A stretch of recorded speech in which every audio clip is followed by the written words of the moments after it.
Здрава, се викам Михела Бандевска и јас ја прочитав книгата Мистеријата на кристалната гондола. Во оваа книга се работи за еден храбар голушец по име Джеронимо Стилтон, кој што ќе открие мистеријата на кристалната гондола.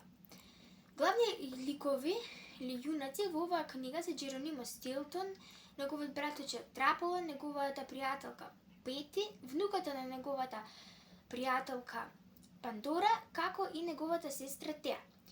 Местата кои што се наоѓаат во книгата најчесто се случуваат во куќата на Джеронимо Стилтон, на сајмот, по венециските улици, како и во стакларницата за кристални гондоли. Мене најинтересен дел ми беше делот кога Джеронимо Стилтон влегол во стакларницата за кристални гондоли, а собственикот на стакларницата за кристални гондоли го барал чирак, помисли дека Джеронимо Стилтон всушност е чирак.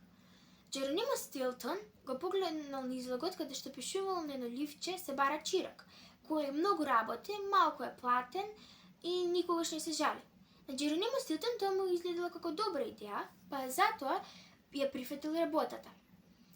Собственикот на кристалните гондоли му наредил на Джеронимо да направи 50 кристални гондоли.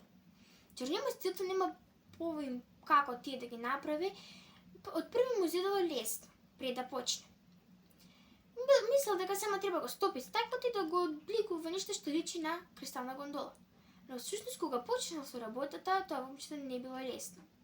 По многу обидувања, тој некако направил некоја гондола која што малку личела на тоа што треба. Но таа носејќи ја му панала да му се скршила. Тој безнадежен почел да плаче бидејќи знал ако не направи до утре 50 кристални гондоли, ќе биде испискан како плескавица од собственикот на кристални гондоли Кристо. Но наеднаш слушнал друг плач, кој не бил тој. Тој влегол низ една врата.